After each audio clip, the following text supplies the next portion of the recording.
السلام علیکم ورحمۃ اللہ وبرکاتہ۔ الحمد للہ نحمدہ ونستعینہ ونستغفرہ ونؤمن بہ ونتوکل علیہ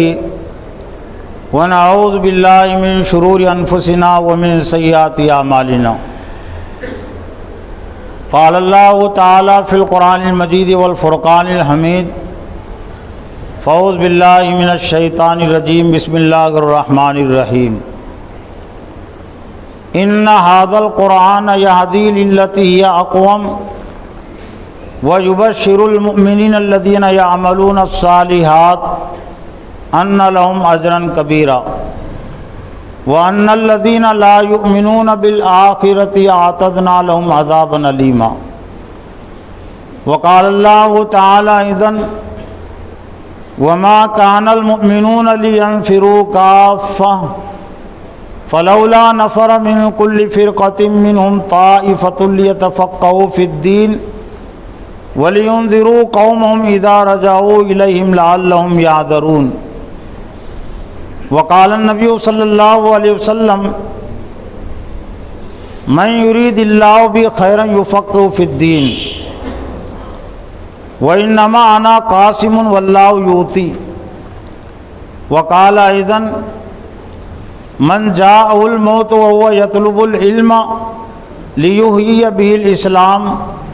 فبينه وبين النبيين درجة واحدة في الجنة۔ معزز و محترم دینی بھائیو، بزرگوں، نوجوانوں، خواتین اور بہنوں، آج کے اس جمعہ کے خطبے میں جس عنوان کے تحت کچھ باتیں رکھنی ہیں، قرآن و حدیث اور صحابہ اکرام کے عمل کی روشنی میں، وہ اسلام کا ایک اہم عنوان اور موضوع ہے، اور اسلامی تاریخ کا بھی ایک اہم عنوان اور موضوع ہے، اور وہ ہیں دور مدنی میں قرآن کا کردار۔ اور اس حوالے سے خصوصیت کے ساتھ اصحاب صفہ کا کردار اور اصحاب صفہ کی تاریخ اور ان کی تعلیم اور تربیت، اصحاب صفہ نے کس طرح سے اپنی تعلیم و تربیت کی قرآن کی روشنی میں، نبی صلی اللہ علیہ وسلم کی روشنی میں،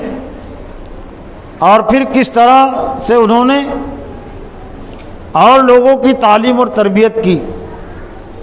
حضرت صلی اللہ علیہ وسلم کی بتائی ہوئی رہنمائی اور ہدایت کے نتیجے میں۔ بطور تمہید کے اور بطور غور و فکر کے یہ بات ہمارے لیے کافی ہوگی کہ انسان میں دو چیزیں ہیں۔ انسان کی بنیادی ضروریات دو چیزوں سے وابستہ ہیں، اور اس لیے دو الگ الگ ضرورتیں ہیں کہ اس میں دو الگ الگ مادے ہیں۔ ایک انسان کا جو